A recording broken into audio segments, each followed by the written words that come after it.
एक दिन अचानक श्रृंगारपुर में बालाजी आवजी पहुंचते हैं। उन्हें देख शंभूराजे बहुत खुश होते हैं, परंतु बालाजी आवजी के इस तरह अचानक आने का कारण रायगढ़ पर कोई बड़ी समस्या तो नहीं, इस बात की शंका मन में लेते हुए शंभूराजे उनसे अचानक आने की वजह पूछते हैं।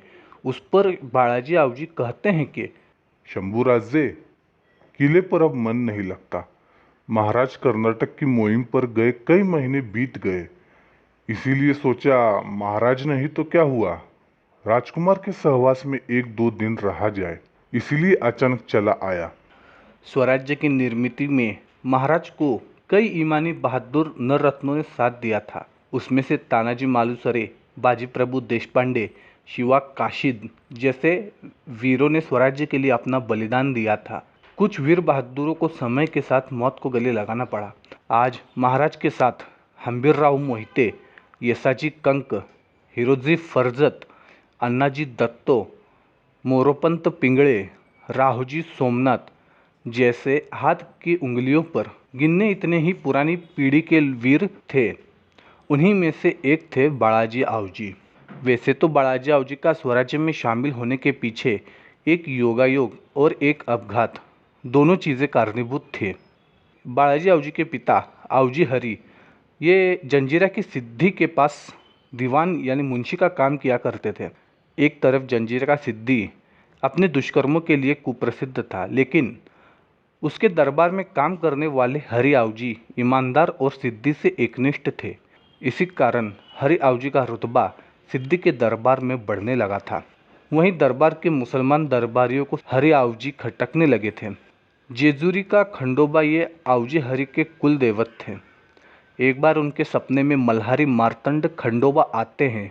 तब आवजी हरि ने अपने बीमार मालिक को अर्ज किया और जेजूरी चले गए। जब वे जेजूरी से खंडोबा के दर्शन कर वापस आए, तब सिद्दी बादशाह खान की तबीयत और भी बिगड़ गई। बस तब मौके का फ़ायदा उठाते हुए दरबार के मुसलमान दरबारियों ने झूठा नाटक करते हुए कहने लगे कि हरि आवजी ने सिद्दी बादशाह खान पर कुछ जादू टोना किया, जिससे सिद्दी बादशाह खान और भी बीमार हो गए और कुछ ही दिनों में सिद्दी बादशाह खान की मृत्यु हो गई। सिंहासन पर नया सिद्दी आया और दरबारियों ने उसके कान भरना शुरू कर दिए। हरि आवजी ने पुराने सिद्दी को जादू टोना करके मार दिया और राज्य को तबाह करने का उसका इरादा है। उम्र में छोटे नई सिद्दी को दरबारियों की बातों पर यकीन हुआ और उसने हरि आवजी और उनके बड़े भाई खंडोजी दोनों को बोरी में डालकर समुद्र में फेंकवा दिया। हरि आवजी का घर लूटा गया। उनकी पत्नी और 3 बच्चे बालाजी आवजी, चिमनाजी और श्यामजी को ईरान और इराक में गुलाम बनाकर बेचने का निर्णय नई सिद्दी ने लिया। उस वक्त बालाजी आवजी 11 साल के थे। बालाजी आवजी उनके 2 भाई चिमनाजी, श्यामजी और उनकी मां रखमाई को जब गुलाम बनाकर बेचने ले जाने लगे, तब उन्हें जहाज में बैठाया गया। अपने देश से दूर गुलामी में पूरी जिंदगी बीतने वाली थी, उसी ख्याल से सभी अंदर ही अंदर टूट चुके थे। सभी समुद्र के बीच जहाज में ही खुले आसमान की तरफ देखते हुए भगवान से बचाने की गुहार लगाने लगे और सौभाग्य से मानो भगवान ने जैसे उनकी सुन ही ली। जहाज राजापुर के बंदरगाह पहुंचा और समुद्र में तूफान आने लगा। हवा उल्टी दिशा में जोरों से बहने लगी। इसी कारण सिद्दी के आदमियों को वहीं जहाज किनारे लगाना पड़ा। सभी की किस्मत बहुत अच्छी थी, इसीलिए तो इत्तेफाक से विसाजी शंकर यानी रखमाई के भाई राजापुर में ही व्यापार किया करते थे और ऐन वक्त पर भाई बहन की मदद के लिए आया। उसने सिद्दी के आदमियों को बहुत सारा द्रव्य यानी उस समय का चलन करेंसी देकर अपनी बहन और भांजे को वहां से निकाला और अपने साथ ले गया। बालाजी आवजी अपने मामा की छाव में बड़े हुए। उस वक्त उधर सह्याद्री के पर्वतों के बीच शिवाजी महाराज ने स्वराज्य की निर्मित शुरू कर दी थी। हर दिन किसी न किसी जीत की खबर बालाजी आवजी के कानों पर पड़ा करती थी और वे खुश होते थे। एक बार शिवाजी महाराज राजापुर की मुहिम पर आए थे और हीरे की परख जौहरी ने कर ली। हीरा यानी बालाजी आवजी और जौहरी यानी महाराज, और महाराज ने बालाजी आवजी को अपने स्वराज्य में शामिल कर लिया। रखमाई से जब महाराज ने उनकी कहानी सुनी, तब महाराज का भी अंतकरण भर आया और उन्होंने रखमाई से कहा कि आज से हम आपके चौथे बेटे हैं। आपका पुत्र स्वराज्य की सेवा करेगा और हम आपकी। अपनी ईमानदारी और मेहनत के बल पर बालाजी आवजी एक एक सीढ़ी चढ़ रहे थे। सभी प्रधानों का विरोध होने के बावजूद बालाजी आवजी को स्वराज्य का चिटनीस पद दिया और राज्य के सभी किलों का कारभार उन्हीं के हाथ में सौंपा। बालाजी आवजी ने अपने प्रभु जाति के विश्वासु लोगों को प्रत्येक किले पर महत्वपूर्ण पदों पर रखा था। उससे सारे किलों का कारभार उत्तम चल रहा था। लेकिन वहीं ब्राह्मण जाति के लोगों को प्रभु जाति के लोग पसंद नहीं थे। प्रभु जाति के लोग घमंडी और गर्विष्ठ होने का आरोप ब्राह्मण जाति के लोग लगाते रहते थे। उसी वजह से अष्टप्रधानों में दो दल बन गए थे। प्रभु जाति के प्रधान एक तरफ तो ब्राह्मण जाति के प्रधान दूसरी तरफ। दोनों दलों में आपस में बिल्कुल नहीं जमती थी। लेकिन महाराज के डर से वे महाराज के सामने तो शांत रहते, परंतु महाराज की पीठ पीछे आपस में वाद विवाद किया करते थे। बालाजी आवजी को शुरू से ही शंभूराजे के प्रति स्नेह था। बिन माँ का छोटा सा लड़का, उसमें महाराज भी अपने कामों में हमेशा व्यस्त रहते थे। उस वक्त शंभूराजे का ध्यान रखने वालों में से बालाजी आवजी भी एक थे। शंभूराजे दिन पर दिन बड़े हो रहे थे।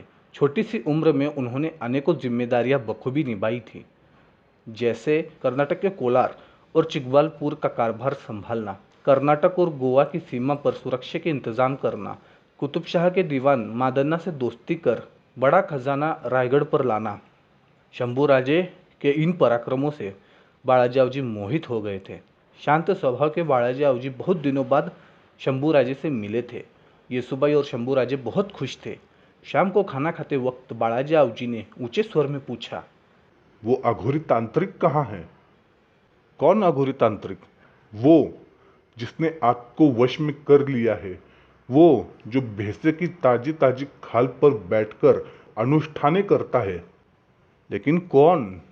वही जो अघोरी कर्म करने के लिए वेतालों का झुंड बुलाता है। संभाजी राजे हंसते हुए येसुबाई की तरफ देखने लगे और हंसते हुए ही शंभूराजे कहने लगे, आप भी दूसरों की बातों में आकर कवि कलश को गलत समझने लगे। अरे वे तो हमारे अपने हैं। कवि कलश? राजकुमार, उस तांत्रिक का नाम मत लीजिए हमारे सामने। बालाजी आवजी कवि कलश को पसंद नहीं करते थे। उनका मानना था कि कवि कलश एक तांत्रिक है। उन्होंने शंभूराजे को वश में कर लिया है। शंभूराजे पर मुसीबतों का पहाड़ टूटने का कारण भी वे कवि कलश को ही मानते थे। अष्टप्रधानों द्वारा बदनामी करना और अपमान करना, महाराज के भी शंभूराजे को लेकर आजकल तेवर बदले बदले रहना, इन सभी कारणों से परेशान होकर शंभूराजे कवि कलश से अपना कलशाभिषेक करवाने वाले हैं। अब ये कलशाभिषेक क्या है, तो रायगढ़ के अष्टप्रधानों के अनुसार बात की जाए तो जब भी किसी राजकुमार को सिंहासन पर आने की जल्दी होती है तो वह किसी न किसी तांत्रिक की मदद से सिंहासनाधीश राजा पर काला जादू कर उन्हें मौत के घाट उतार देता है और राजा के बरसी के दिन राजकुमार अपना राज्याभिषेक करवाता है। तब जाकर कलशाभिषेक की समाप्ति होती है। शास्त्री पंडित भी यही मानते हैं। शंभूराजे काला जादू करके महाराज को मारने वाले हैं, इस तरह की झूठी अफवाह पूरे रायगढ़ पर फैली थी। महाराज को भी इस बारे में रायगढ़ से कर्नाटक शिकायत भरे पत्र जाया करते थे। जब शंभूराजे को यह बात बालाजी आवजी ने बताई तब वे महाराज को मारने के विचार से ही बेजान से हो गए। अपने प्राणों से ज़्यादा प्रिय अपने पिता को मारने का विचार भी शंभूराजे नहीं कर सकते थे। शंभूराजे के पैर डगमगाने लगे। तब येसुबाई और बालाजी आवजी ने उन्हें संभालते हुए पीछे के मंचक पर बैठा दिया। शंभूराजे दुखी आवाज में कहने लगे, बालाजी काका, जिस जिजाऊ ने हमारी मातोश्री के जाने के बाद हमें पाला पोसा बड़ा किया, उस जिजाऊ के पुत्र को मारने का ख्याल हम सपने में भी कर सकते हैं क्या? बालाजी आवजी, नहीं नहीं, नामुमकिन। शंभूराजे, ऐसे नीच कल्पना करने वाले उल्लू के पट्टे इस स्वराज्य के ऊंचे पदों पर हैं। इस बदनसीबी को क्या कहा जाए? बालाजी आवजी, नहीं नहीं, वे लोग आप पर नहीं, उस कवि कलश पर आरोप लगा रहे हैं। शंभूराजे, कवि कलश के नाम पर अप्रत्यक्ष हमें ही निशाना बनाया जा रहा है। इतना भी हम न समझ सके, इतने भी मूर्ख नहीं हैं हम। बालाजी आवजी, अब क्या बताऊं, इन लोगों ने तो महाराज को भी नहीं छोड़ा था। खुद को उच्च कुली और खानदानी कहने वाले ये ब्राह्मण और मराठे खुद महाराज को ही क्षत्रिय नहीं मानते थे। उन्होंने महाराज के राज्याभिषेक के वक्त प्रत्यक्ष अप्रत्यक्ष विरोध भी किया था। शंभूराजे। कैसे? बाळाजी आवजी। उनके अनुसार परशुराम ने सारी पृथ्वी निशस्त्र की थी। पूरी पृथ्वी पर कोई भी क्षत्रिय नहीं बचा था। तो महाराज क्षत्रिय कैसे हो सकते हैं? जब इस तरह के सवाल खड़े हुए तब महाराज ने उनका संबंध राजस्थान के सिसोदिया खानदान से है ये सिद्ध करने के लिए और संबंधित कागज पत्रों की जांच करने के लिए खुद हामिद चित्रेश राजपूतों के यहाँ भेजा था। शंभूराजे। अच्छा, फिर क्यों नहीं समझाते आप उस अनाजी दत्तो को? बाळाजी आवजी। अनाजी दत्तो ये मनुष्य तो बड़ा पराक्रमी है, ये बात में कोई शंका नहीं। उसने राज्य का महसूल बढ़ाया, कुछ लड़ाइयाँ भी जीती, स्वराज्य के लिए बहुत कुछ किया। हाँ, उसमें से कुछ हिस्सा अपने लिए चुपचाप निकाल कर रखा, ये अलग बात है। लेकिन आदमी पराक्रमी है, परंतु उसकी वृत्ति ठीक नहीं। मराठा और प्रभु जाति में कोई भी क्षत्रिय नहीं, इस विचार के हैं अनाजी पंत। शंभूराजे। लेकिन बालाजी काका, आप ऐसा आरोप कैसे कर सकते हैं उन पर? बाळाजी आवजी। राजकुमार, ये सब हमने भी भोगा है। हमारे पुत्र की मुंज करानी थी, तब कोई भी ब्राह्मण प्रभु जाति के लोगों के घर वेदों का पाठ न करने का हुक्म इन्हीं लोगों ने निकाला था। जब कोई ब्राह्मण हमारे घर नहीं आया तो हमने भी उन्हें मुंह तोड़ जवाब देने के लिए दस्तूर खुद गागा भटजी को ही आमंत्रित किया। तब जाकर हमारे पुत्र की मुंज पार पड़ी। शंभूराजे और येसुबाई ने बाळाजी आवजी से सखोल चर्चा की और पता चला कि महाराज कर्नाटक की मुहिम से वापस आने से पहले पहले शंभूराजे को पूरी तरह बदनाम करने की चाल है अष्टप्रधानों की। कवि कलश की आड़ में शंभूराजे अपने आप बदनाम होने वाले थे। ये सब सुनने के बाद शंभूराजे विचार में पड़ गए और विचार करते हुए ही अचानक उन्हें हंसी आती है और वे पूछने लगे, थोड़ी देर पहले आपने क्या कहा था? कवि कलश बाग की खाल पर बैठकर तंत्र मंत्र की विधि करते हैं? बाळाजी आवजी। बाग की नहीं, भैंसे की खाल पर बैठकर। शंभूराजे। अरे, मरे हुए चूहे की दुर्गंध से भी उन्हें उल्टी सी होती है, वो भैंसे की खाल की दुर्गंध कैसे सहन कर पाएगा? हमारे कवि कलश वैसा करते भी तो क्या गाय और भैंस पालने वाले लोगों को यह सहन होता? उन्होंने तो कब का कवि कलश को मार डाला होता। ऐसे आरोप करने वालों में से कौन है जिसने कवि कलश को ये करते देखा है? अब कैसे समझाओ इन शतमूर्खों को? बाळाजी आवजी। अब क्या किया जाए युवराज? इन सब का मतलब एक ही है, आपकी बदनामी। बस महाराज कर्नाटक की मुहिम से वापस आने से पहले आपको इतना बदनाम करना है कि महाराज आपको देखना तक पसंद न करें। इन्हीं बातों में 2 दिन बीत जाते हैं। बाळाजी आवजी श्रृंगारपुर से रायगढ़ जाने वाले थे। जाते समय उन्होंने संभाजी राजे को बताया कि उन्होंने संगमेश्वर के किसानों का लगान माफ किया है। उसे लेकर भी रायगढ़ पर जहरीली खिचड़ी पक रही है। बस महाराज आने पर कुछ अपशगुन न हो, इसी बात का डर है। लेकिन शंभूराजे को पूरा यकीन था कि संगमेश्वर के मुद्दे पर महाराज खुश होकर उन्हें शाबाशी देंगे। शंभूराजे पर कई आरोप लगे थे, जैसे बेजवाबदार विनयभंग जैसे गंभीर आरोप एक के बाद एक शंभूराजे पर लगे थे। फिर भी शंभूराजे ने कभी हार नहीं मानी। लेकिन महाराज को मारने की साजिश के आरोप से वे टूट से गए। अपने पिता पर प्राणों से ज़्यादा प्रेम करने वाले संभाजी वक्त आने पर अपने पिता के सपनों के लिए, देश प्रेम के लिए और भगवान के लिए अपने शरीर के टुकड़े टुकड़े कराने से भी पीछे हटने वालों में से नहीं थे। कुछ दिन बीत गए। शंभूराजे अब तक उसी विचार में थे। उन्हें यकीन ही नहीं हो रहा था कि उन्हें बदनाम करने की इतनी बड़ी साजिश रायगढ़ पर हो रही है। उनकी पुरानी यादें ताज़ा हो जाती है। जिस रायगढ़ पर छोटे शंभूराजे के साथ खेलते समय सोयराबाई खुद छोटी बच्ची बन जाती थी, वक्त आने पर शंभूराजे के लिए जिजाऊ अजी साहब से लड़ पड़ती थी, वही सोयराबाई राजाराम के जन्म के बाद शंभूराजे से दूरियां बनाने लगी थी। जिन लोगों ने महाराज को स्वराज्य निर्मित में साथ दिया था, वे शंभूराजे से इतनी नफरत क्यों करते हैं? एक दुष्ट, शराबी, अय्याश, घमंडी राजकुमार, ऐसी झूठी छवि क्यों बनाई जा रही है? एक बार तो येसुबाई ने शंभूराजे से सीधे अनाजी पंत से मिलकर सारे गिले शिकवे मिटाने की सलाह दी, परंतु शंभूराजे ने कहा, क्या करूं उनसे मिलकर? क्यों सुनेंगे वे हमारी? वे तो हमें अपना सबसे बड़ा दुश्मन मानते हैं।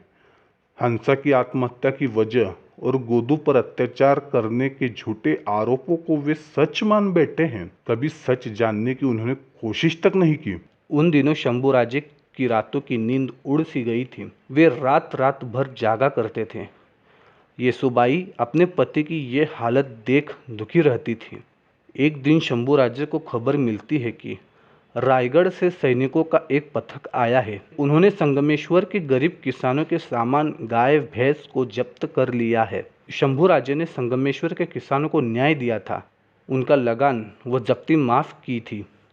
इसी का बदला और शंभूराजे को उनकी औकात दिखाने के हेतु से रायगढ़ से कार्रवाई की जा रही थी। महाराज ने शंभूराजे को राज्य कारभार से बेदखल कर दिया है। फिर वे माफीनामा कैसे दे सकते हैं? अगर उनके हाथों में कारभार देना होता तो महाराज उन्हें इस तरह श्रृंगारपुर में नहीं बल्कि वहां रायगढ़ पर रखते। सबके सामने शंभूराजे की इस तरह इज्जत उतारी जा रही थी। शंभूराजे से बदले की भावना से जो कार्रवाई हो रही थी उसमें गरीब किसानों पर जुल्म हो रहे थे। वो शंभूराजे से देखा नहीं गया। उन्होंने हमारा गुस्सा हम पर निकालो, गरीब किसानों पर नहीं, यह संदेश भी कार्रवाई करने वाले राहुजी सोमनाथ के आदमियों तक भिजवाया, पर कोई फायदा नहीं। कार्रवाई जारी रही। फिर क्या था?